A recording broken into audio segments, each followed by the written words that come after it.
Thank you and good afternoon to everyone. Greetings to our viewers as we continue to wage this struggle to defeat the remnants of settler colonial rule, as illustrated by the topic for the day, which says governance, corruption in the Nelson Mandela Metro, a microcosm of South Africa. We're speaking with Professor Mcebisi who has written a book on corruption in the Nelson Mandela Metro. We'll ask him to just share with us some of his experiences before we delve into the matter.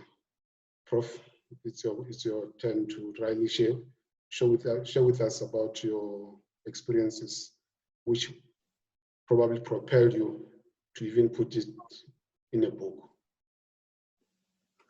Well, thanks, Khathu,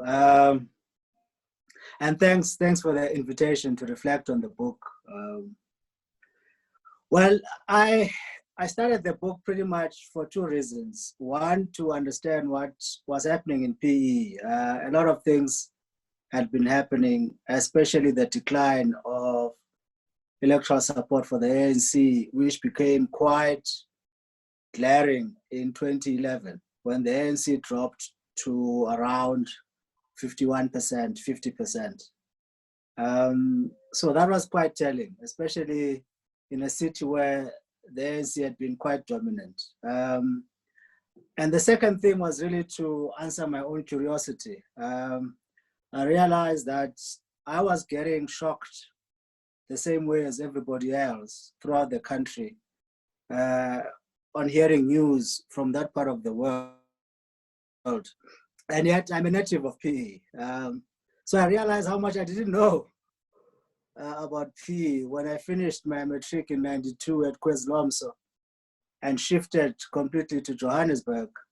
A lot of things had missed me by, and I thought, you know, it was a good way of reconnecting with what was happening, one at a personal level, and also to answer an intellectual curiosity or question as to what was happening with the ANC in PE. So the idea was, how do you explain the degeneration of the ANC, the horror stories that were coming out of that region, and you know, because most people, it was a bewilderment of sorts, a mystery.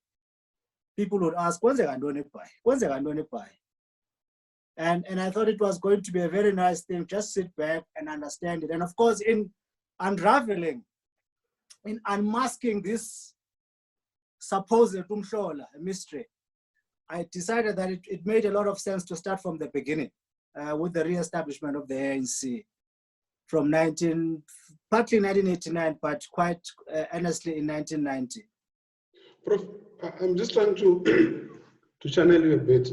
When you say Ihlola, yeah, obviously it was triggered by the loss of support of the ANC.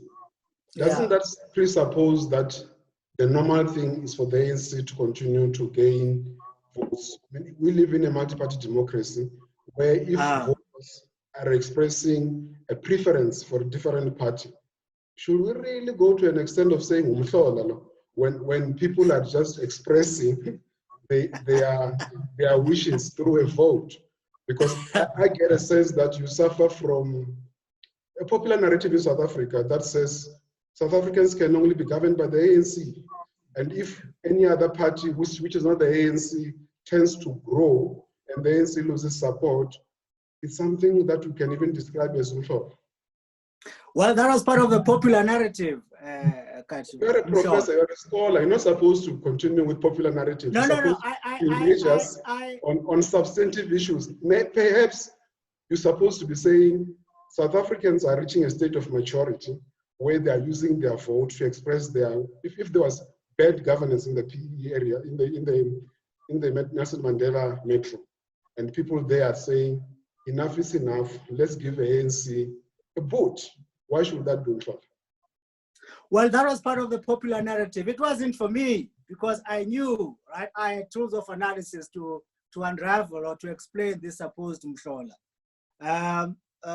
But as you say, it was a turning point. It was a turning point. And so, and part of explaining the story is not so much to look at various episodes in the last 29 years, but is to start from the very beginning, and that beginning being 1990, so that you are able to track how these things happen. And the main thing, perhaps to answer your question specifically, was to answer three interrelated questions.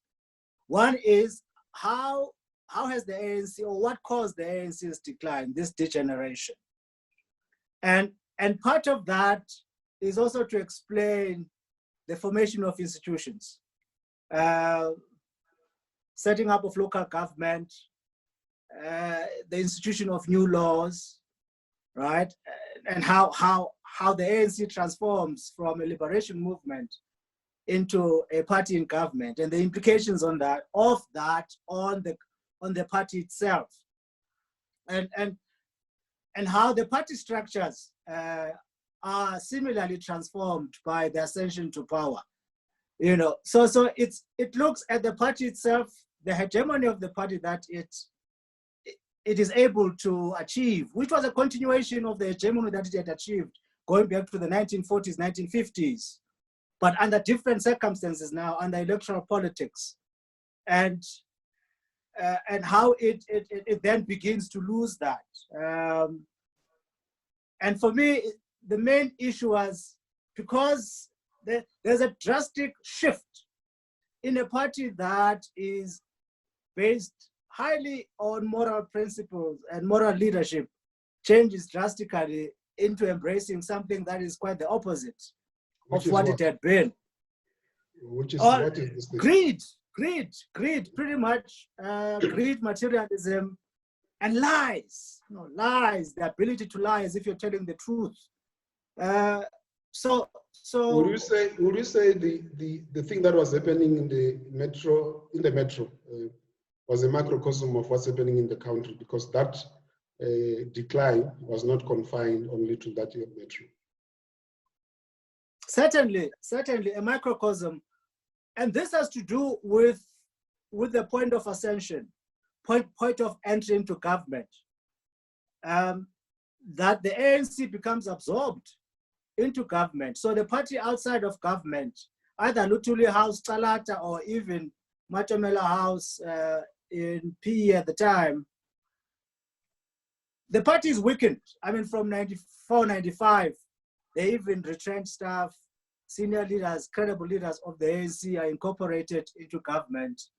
And even though the party purported to have a code of conduct, it didn't really exercise that code of conduct to a point where councillors, elected councillors, because apartheid legislation allowed them to do business with council, they became businessmen. They formed their own companies. They got involved into money making as early as 95 because it was allowed by regulations. And so this was the situation that was replicated throughout the 14 regions of the ANC in the country at the time. So you have an ANC that is weak in exercising moral leadership and molding this new cadre into government in a particular way and being vigilant about the temptation of money, because subsistence is a real issue. You know, people have to live. If you don't have money, especially people who had not worked, people who didn't have papers, most of whom had been in prison, they don't have work, right? For the first time, they find themselves in formal employment, and formal employment that allows them to set up companies and, you know, and more money. And yet at the same time, the party, even though it continues to talk about, you know, moral authority, it's not exercising that moral authority. It's not calling people to account. It's not punishing people. So one starts off by making an extra money, but they become invested now in continuing business with the state. So money develops a certain appeal to these folks, right? Political positions become an instrument towards accumulation of wealth. And wealth becomes the norm now. Everybody outside that is watching wishes that they could go in, you know, and also pursue similar material interests. So money is become commonplace within ANC politics, partly because, and this is very important, in that the organization failed to transform into an institution of government, right? An institution of government in the sense that they had to develop certain practices and rules that adjusted to their new character. That is, now they were a party in government. That requires a particular way of behaving, a particular set of rules.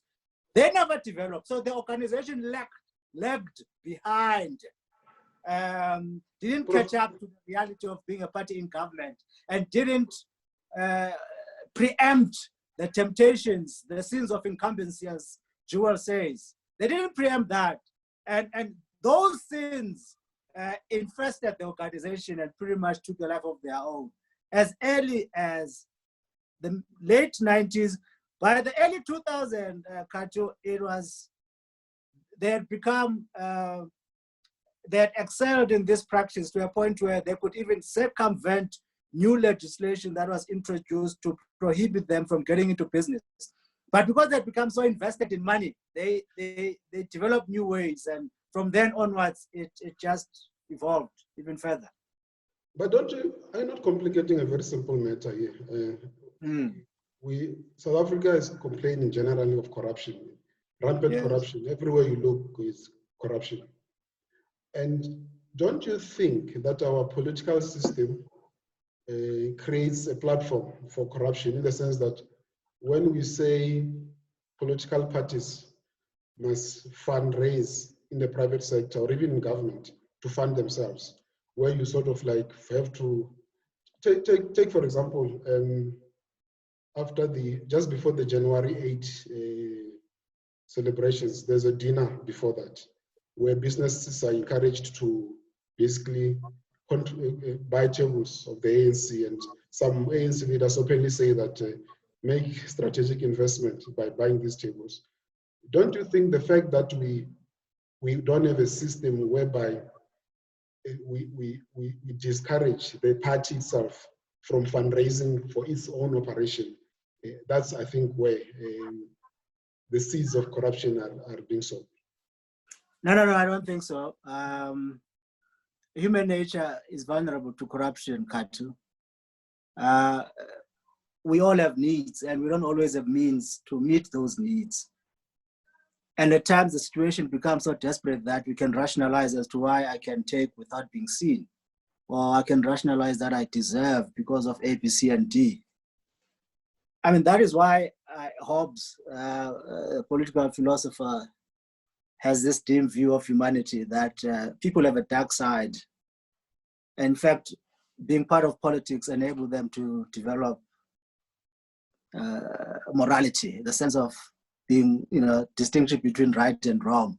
Because in their state of nature, it says they think that they can take whatever. There are no rules. They can take whatever they want to take. And then, so once you become part of a community governed by public institutions, because you come into contact with other people, you then have to regulate your behavior. There are certain do's and don'ts.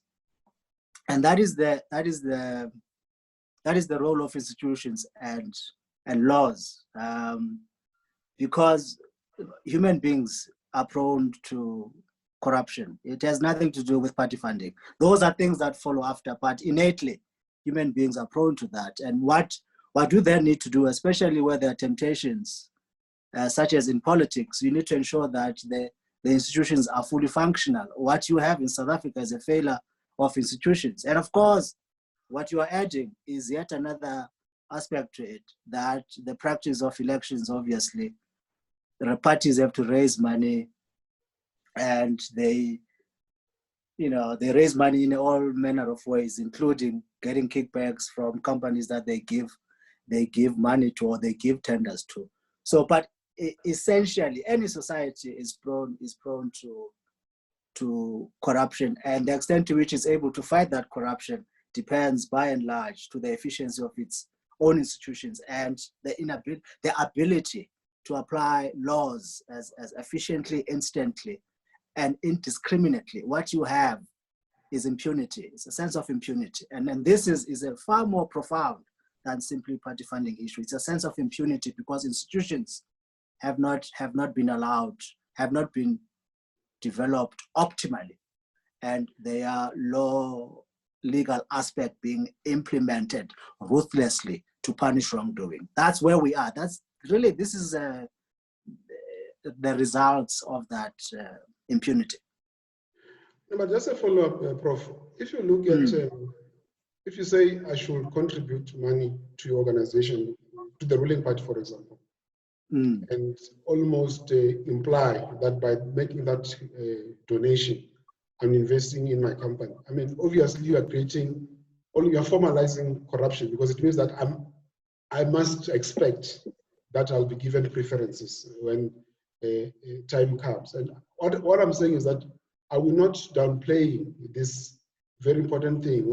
Wouldn't it be better to say parties must stay out of private funding, and maybe get Parliament to fund political parties so that you don't saddle parties, whether it's a ruling party or opposition parties, with the challenge of having to go to people who might want to work from government. I mean, you see it locally in local government where even when the ANC is not governing, either it's DA or even if the DA is in alliance with the EFF, there are all sorts of reports of corruption, because where there's money that interacts with the private sector, I find that there's a problem. I don't think we should just say it's not an issue, but I suppose you have your own view.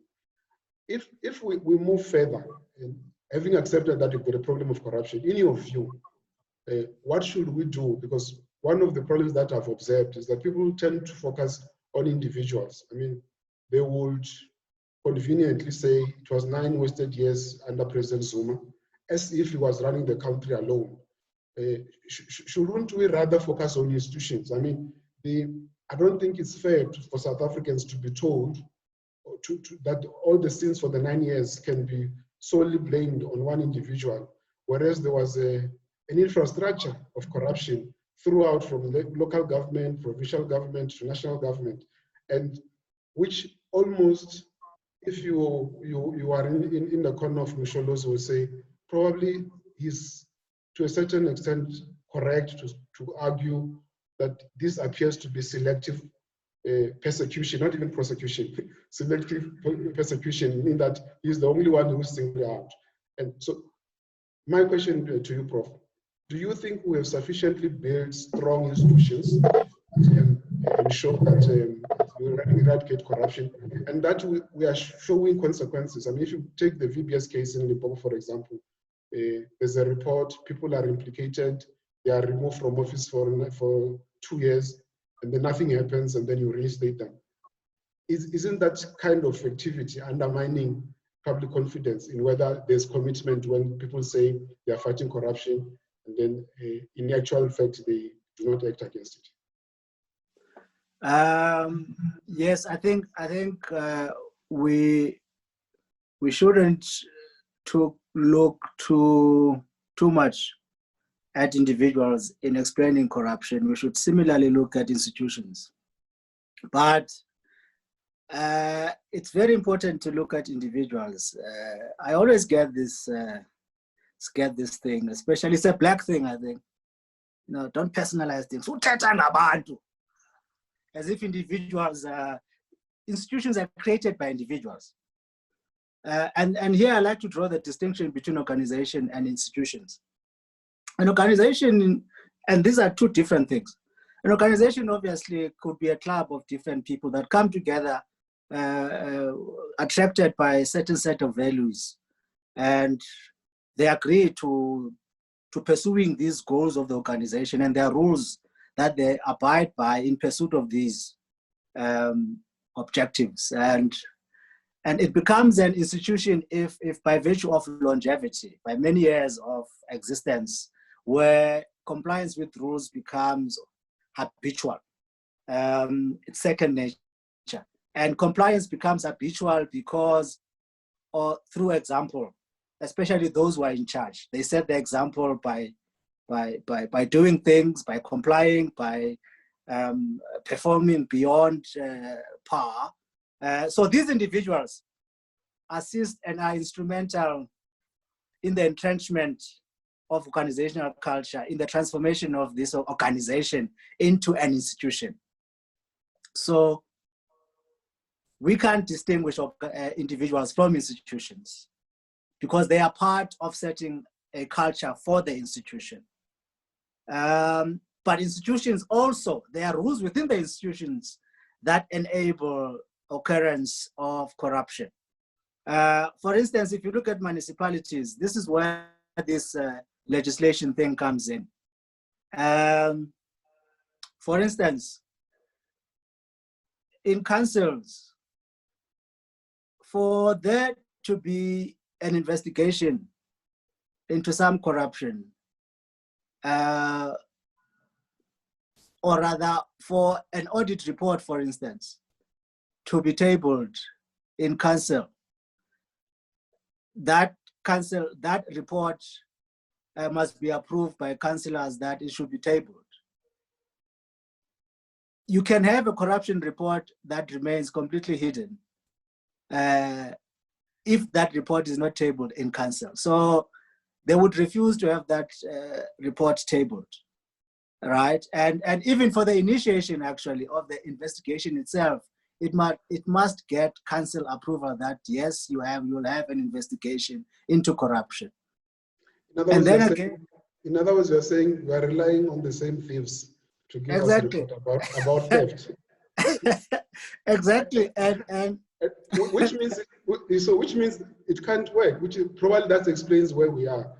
Don't you think we must begin to entertain a possibility where we move away from the Umhlola thing, where South Africans must use their voice? I mean, at the height of the Nkandla Gate, one ANC leader said this issue of Nkandla, it's not a concern to our people. It's a concern to a few clever blacks and a few people in the media, and because our people generally are not concerned about Nkandla.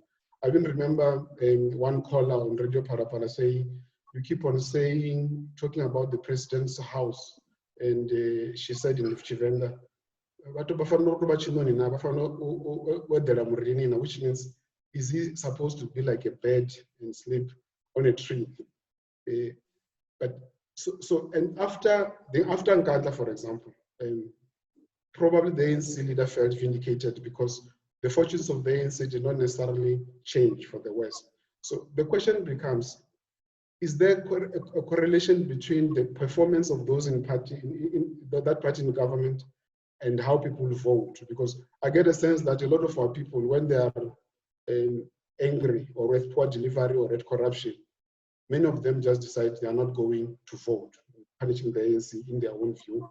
And I'm asking myself as somebody who's a scholar to say, what is it that we should do to inculcate a culture of multi-party democracy where we promote perhaps a culture of insecurity of tenure, and that when you are in government, you are there because people or the voters want you to be there.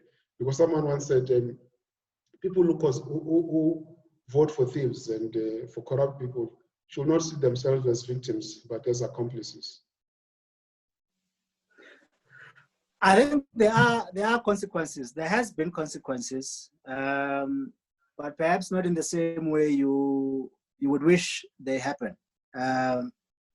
For instance, the main reason why the ANC lost in 2016 was because of a low turnover in its traditional wards, in the townships. People just stayed away. But that's exactly the point I'm trying to make. Why is it that people who are not happy with the ANC, why can't they vote for somebody else? Well, you vote for someone else if you agree with that somebody else. You don't just vote. It doesn't follow that my not voting for you necessarily makes me attractive to someone else. There might not be enough suitors around it's still incumbent on parties to make themselves appeal to voters, to be attractive to voters. So there are definitely consequences. Not voting, staying away from the poll against the ANC to a point that the ANC gets 20,000 less votes than the DA, Khathu. The DA got 20,000 more votes than the ANC at the Nelson Mandela Bay. That alone is an indication that black folks decided that Asizos voted as back, according to them. They stayed at home. That's punishment. It cost them power. While you can say that the scope of that punishment should extend to voting for another party, but it doesn't necessarily follow like that. You are unlikely to entertain a notion of another party because in your intro, you described that protest vote as umhlolo, because it means you are part of these people who believe in the narrative, the same way that ZANU runs Zimbabwe, where you can only vote for ZANU. If you, I mean, there was this ZANU politician who said, if you put a sticker on a donkey and write ZANU PF, and next to that donkey you put an MDC candidate, Zimbabweans are going to vote for that donkey because that donkey has got credentials of liberation struggle dating back Chitepo, Magamatonga Gara, Robert Mugabe, all these heroes. And the same probably culture pertains in our country, where there are people who feel like we liberated you. It's almost like you are indebted to us. And so we can do as much to you as we want because we fought for your liberation. I mean, this is the sort of people that will ask you, as Thomas Mafuma will say, were you in Angola, were you in Dar es Salaam, were you in Lusaka? And all I'm saying is that if we are not careful as South Africans to use, because there must be a reason why we opted for a multi-party democracy. And if we not nurture that and use that multi-party democracy to improve our lot as a country, because I don't think if people who are in power were conscious enough to say, if we do not fight corruption, we do not improve on governance, we're going to lose power. I don't get the sense that that's where they are. I think even when you talk among people like yourself who are very educated, the assumption is that people may be angry or may be disappointed, but they are not disappointed enough to vote for someone else. And I find that argument quite problematic because it means that essentially whatever the government does, they are still guaranteed power. And that undermines the very concept of multi-party democracy. You are analyzing events in absolute terms. Which is fundamentally incorrect. I've been listening to a lot of your English. Let me. Which is fundamentally incorrect, because for there to be change, it doesn't have to be massive. It happens in small ways. It is still change nonetheless. Take, for instance, there was this similar argument was dominant, were fashionable, say prior to 2009. And obviously, there's a lot of historical attachment to the ANC for obvious reasons. But people left the ANC to form COPE. And once they had shifted from the ANC to form COPE, they also became open to other political parties such as the DA. So there is rejection of the ANC, not in a wholesale manner. And the fact that it is not wholesale does not mean that it is not happening. Who says anyway that it will have to happen in a wholesale manner? I mean, there is no such, these things are not divine. This is social action. This is consciousness. This is how people reason. They look at it and it takes them a while to say, okay, they might rationalize it because it's part of their political culture. I mean, this is not chemistry where you put in AB chemical into the oven, it comes back as AB or whatever. It's a process of thinking, of evaluating, and right. So I fundamentally disagree with you that they are moving away. They might not be voting for another party, but they are certainly punishing it. But do you accept that the ANC as a governing party would probably be a better party if there was a real strong opposition that looks like it can take power? Yes, that's correct. I mean, the ANC has seen some changes at a national level to some degree. You know, some of the changes that they've had, maybe in government, new institutions, appointment of new NPA, hawks, and this and that, is mainly intended to, you know, to do the things that they think they should do to please the voters and to do the right thing. So competition is necessary for government to function properly. Yeah, but you seem to say competition is necessary, but almost to still, on the other hand, argue for this monopoly system where competition is necessary, but you still think that the solution of this country to fight corruption will still come from the current people. No, that's your conclusion. That's what you've just said now. No, you can disagree if you feel like I'm not capturing what you're saying, because I'm moving from a point of view that when you see power shifting from the ANC, the way you can handle it, you even describe it as umso. Because from where you sit is something that should not happen. Because I mean, yeah.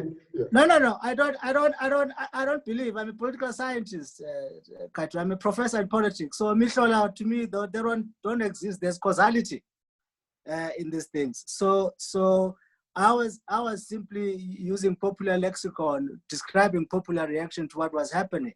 And of course, had I really believed in Mihlola, I wouldn't have explained it, really, would I? Because Mihlola is inexplicable by its very nature. But as you can read, as you have read my book, I'm sure you see that I've explained it. So naturally, I don't believe in Mihlola. So I mean, you do need a competition, definitely. It's good. And I've said this, I mean, I've said this in a number of platforms that the ANC and it losing power, it's very good because it gets it to jack up its performance. Yeah. You just said there are efforts to deal with corruption. You cited the Hawks. I was watching news today that the Hawks were making a statement around the arrest of someone who's involved in domestic violence. How does that relate to special crime? I mean, I would have been more interested in the Hawks arresting somebody involved in VBS than pursuing someone who is having a fight with a husband, even if that husband happens to be a former cabinet minister. I'm asking myself whether the Hawks tends to be focusing on cases that might make them appear on TV, as opposed to like cases that that might actually go a long way in terms of really fighting corruption. What would be your view around that? Well, I mean, I don't know why they would pursue a domestic case. I can't answer for them, obviously, Khathu. But I think at some level you have expressing a widely shared irritation with lack of prosecutions around known cases of corruption. And for me, apart from failure of this prosecution, also shows the challenges, the extent of the damage that was visited upon these institutions. I mean, Patohi was complaining upon soon after her appointment that there's no capacity there. And even some of the people she inherited, she doubts their commitment to executing her mandate. So there is still, I mean, I'd expressed concerns about the efficiency of the institutions.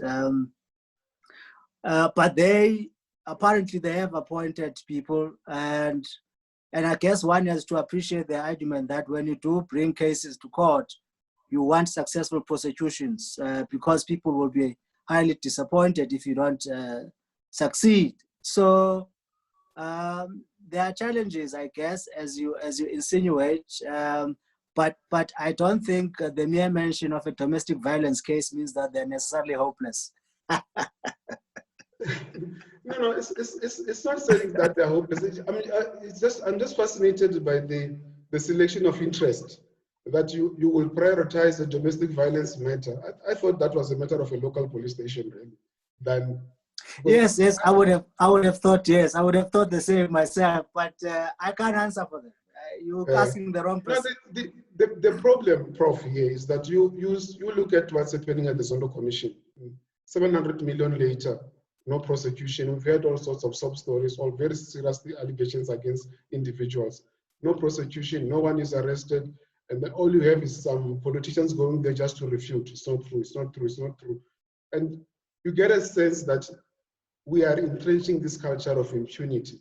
And the sad thing is that people are losing hope in the capacity of the state to deal and fight corruption.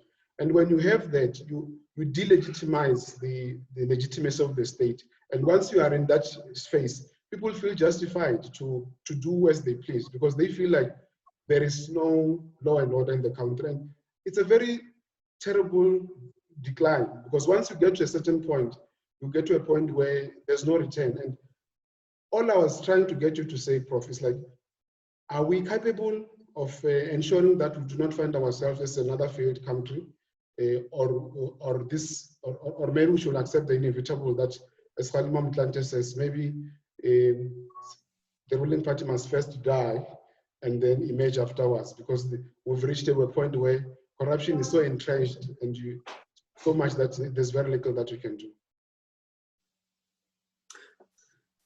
No, there's certainly something that we can do. I think that we do have infrastructure in place that is required to fight back. These two agencies that I've just mentioned, the VPS case, there's something there, I guess. Yes, you're quite correct in saying some of the Zondo Commission reports or cited cases haven't been followed up. But the fact that you have institutions that are guaranteed their autonomy, they are recruiting, you have a very vigilant media, you have outrage expressed in social media on daily basis. Those are ingredients, those are the requirements to mount an effective fight against corruption. And you still have an independent judiciary. We shouldn't throw around the notion of a failed state carelessly, Khathu. Failed state is a failed state, no independent judiciary, newspapers are shut down, you can't complain, you're not a Zimbabwe, we're not a Zimbabwe. So perhaps a little bit of perspective might be useful here to say, yes, there are these challenges. Wait. No, we're far from being Zimbabwe, but I'm saying we are on the road. Okay. Wait. Don't abuse your position as chair. Let me finish. So, in a bit of perspective here, I think is at times there's no reason to get to a conclusion when we are seeing something, because it's still information. It hasn't reached its own conclusion. It's mixed. There are many elements. There's nothing wrong with saying things are happening. We don't know whether it's female or male. There's nothing wrong with that. And that's where we are now, right? What becomes of it will be there, but as of now, it's still information. There are challenges, but something else is happening. So that nuance, there's nothing wrong with explaining the nuance. And let's not rush to conclusions, because you can't rush to conclusions when something is still information, because you are, as you rightfully are, you are incorrect. So let's just describe it for what it is. Prof, in your view, I mean, okay, do you accept that we've got a problem of corruption, I suppose? Yes or no? Of course, yes. do you think we're doing enough as a country to fight corruption? Now, lately, maybe not enough, but lately we are working on it. Okay. I'm getting confused. I feel like I'm speaking to the spokesperson of the ruling party. Prof, please try to be a professor who's objective about our state. I get people who are in the ruling party more frustrated about corruption than the explanation that you are giving.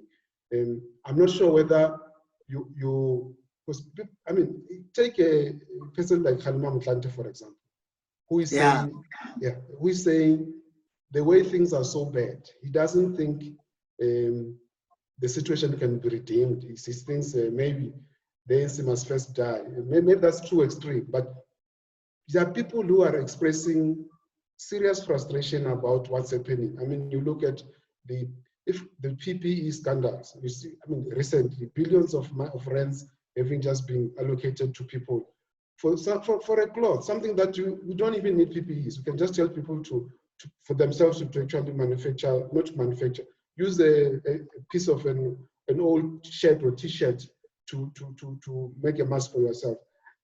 And those things, are happening at a time when we are losing employment, the economy is not performing. We are now being forced to go and borrow money from this organization that some of us, in terms of orientation, are even unable to call by names. But you see, we're getting there, and you don't seem to think that there's a serious problem. Or do you really want us to be there first before you admit that the road that we've chosen or that we seem to be traveling on, obviously is not ideal? Is there a problem? Yes, there is a problem. Are we completely inactive or indifferent to fighting this corruption? No, we're not. There are certain things that are happening. What are they? I've told you about the Hawks and the NPA. Some of the problems obviously relate to how local government functions, as I alluded to earlier. I do believe that we need to have reforms in that area. But there's one or two movement there. For instance, if you look at how the Auditor General functions, there's an amendment that allows the Auditor General, when they have uncovered a case of fraud in a municipality, they can refer a case directly to the police for prosecution. And I think the audits that came out this year are going to, some of them will be referred to the police for prosecution. You have the legal system that instituted this new practice of awarding costs. If you lose a case as a public official, a case that should not have been brought to court, they award costs to you, you pay directly. So these are some of the things. I did identify your problem, Khathu, earlier, that you analyze in terms of absolutes, a zero-sum game, all or nothing. I don't look at things that way. And obviously, I'm not Kgalema, right? Kgalema will answer, I'm me. You're talking to me now, so that's my answer to you. Okay, we're trying to entertain questions, Prof. Yeah, there's one about I think from one of the viewers who's saying, while the Zondo Commission is still investigating issues of corruption, the rate of corruption as we speak is increasing. Do these people see the Zondo Commission as being toothless? Your view, Prof? I think I mean, it just shows the depth of impunity, a sense of impunity, that even in the midst of the Zondo Commission, and also when people were warned that we'll be watching. I mean, when this COVID funding started, for instance, the Auditor General approached the President and said, we need to audit these monies as and when they are being spent, because we have noticed as auditors internationally that thieves tend to take advantage of crises because your normal processes are relaxed because monies have got to be spent urgently. So they decided that they are going to have ongoing audits, and the Auditor General is going to release their first preliminary report at the end of September. But the fact that you still have thievery happening it just shows you how entrenched these things are. And that's how the social problems are. People don't just change simply because you say "Nizawubanjwa," right? Because they are used to stealing, and they have seen in PE, for instance, you've had two investigative reports, one by Kaboso report around 2010, and another by Vusi Pikoli almost 2 years later, investigating this corruption, identified people.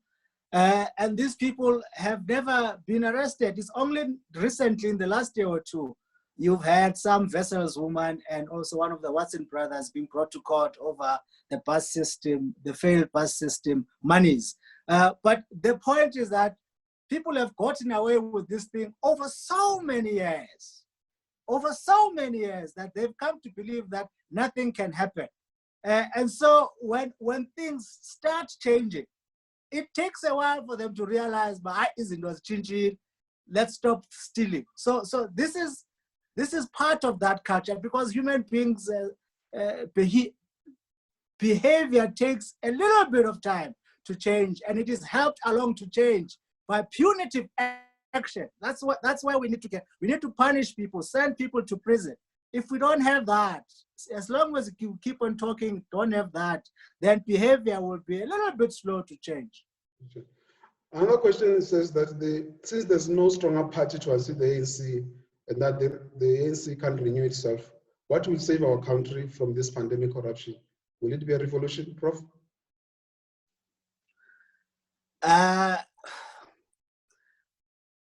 Popular outcry,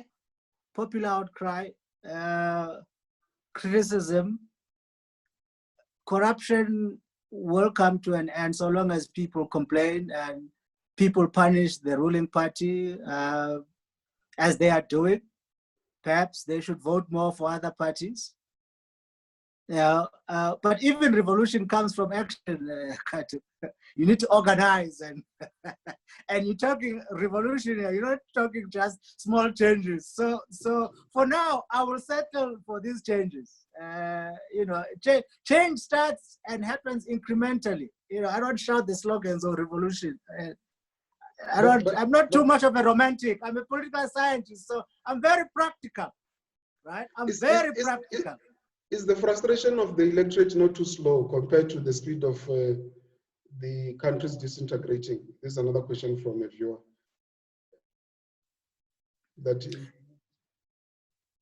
Maybe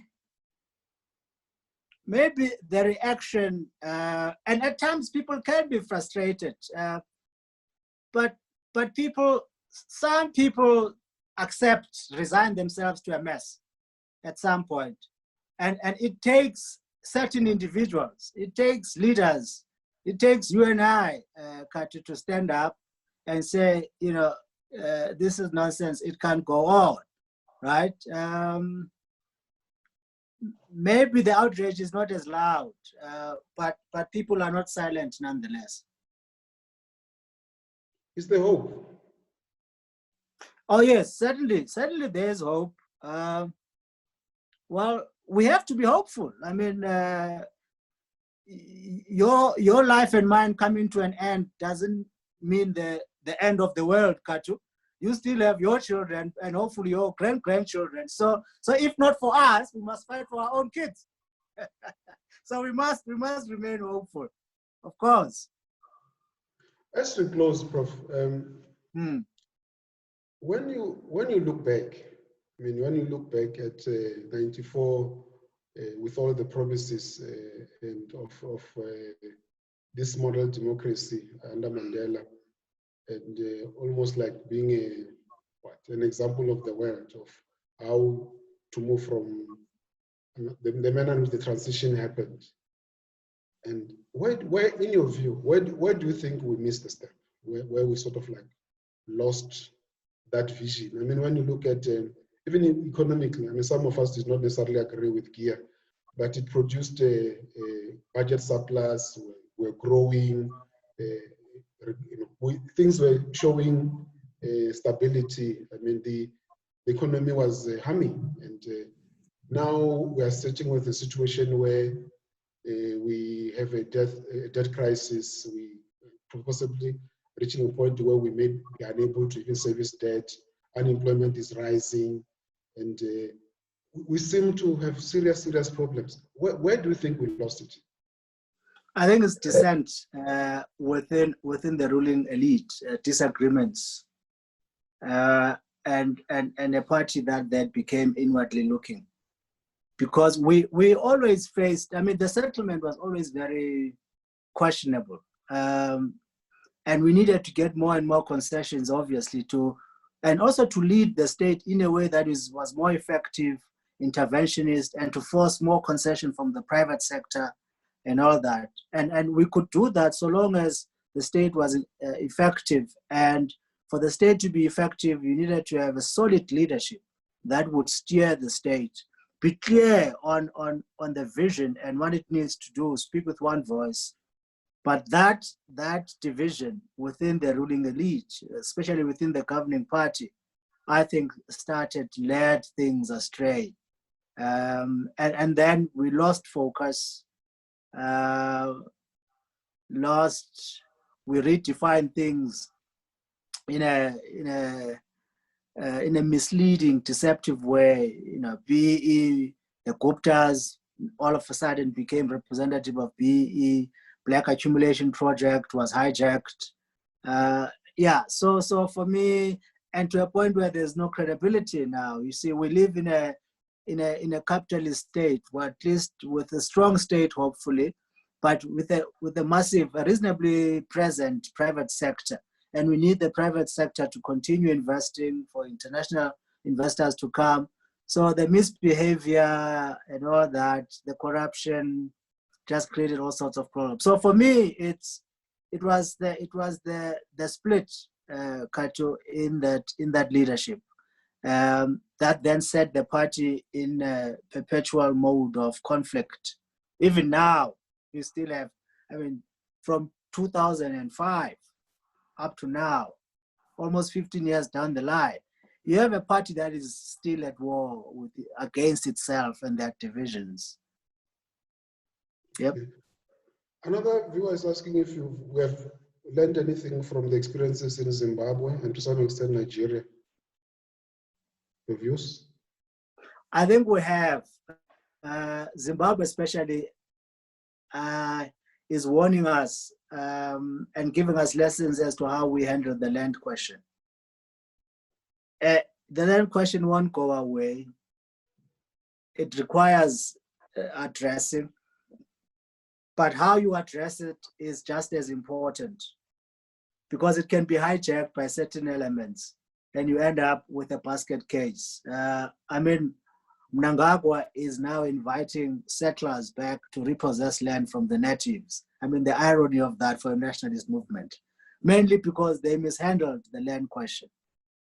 And so with us as well, however strong we feel about the land question, we always have to look at the balance of forces, manage things. It may not necessarily be perfect, but you still want to have a habitable and a functional country at the end of the day. Nigeria tells you about, once things get out of hand, you doing nothing. It really takes a while to come back from that. It really takes a while to come back from that. And for me, Khathu, that's where part of my hope comes from, is that you could have a former president now going to court. You could have, president that leaves office. You could have. So there are certain things that are still functional, and we need to get the entire system back to normalcy, and not say, well, because that is not happening. There's so much bad. Whatever little that is good that is happening, therefore, is not good enough. You can just throw your hands into the air. No. It's a constant, as you know, it's a constant struggle. It's an everyday exercise. Okay.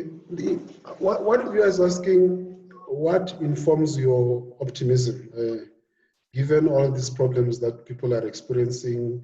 He cites that people will be arrested, high profile, and then a few months later, charges are withdrawn or the case is we're told there's no sufficient evidence to continue with prosecution.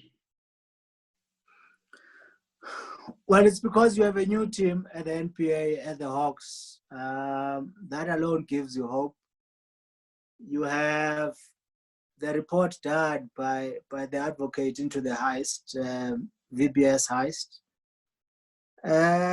And just recently, you have the president appointing a multi-agency investigation into COVID funds, the abuse of COVID funds.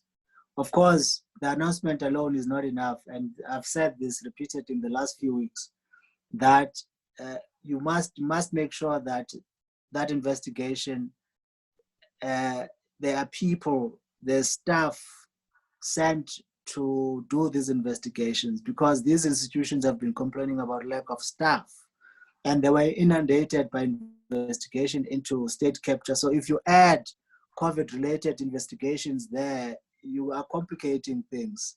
There's too much work, and maybe there might be insufficient staff. So you need to staff them properly to do this investigation. But so these movements, Khathu, inform my optimism. And just generally speaking, I mean, you know, once you lose hope, you might as well kill yourself, for God's sake. I mean, really, what kind of a life would be that is hopeless? Well, on that note of being positive, I think we should appreciate the fact that the struggle continues for a better life for all South Africans. We should also thank the Eastern Cape AZAPO for allowing us to share ideas with the public, essentially to get South Africans talking about our state, because finally the destination of where that our country will be is in our hands. As Prof says, we should not give up.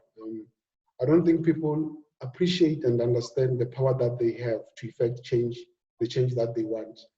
We can complain, but finally, the destiny of our future is in our hands. Being associated with BICO, we should know that whatever we want to do, or whatever the results that we want, ultimately it's in our hands. And so if we're not happy with what's happening, we can do something about it. We should not despair or think that something will happen without us participating. Nothing will happen if we don't participate. And with those few words, I would like to thank Prof that the discussion should continue to raise the consciousness of our people, so that they should understand that they and they alone can determine their own destiny. Thank you. Thank you, Khathu.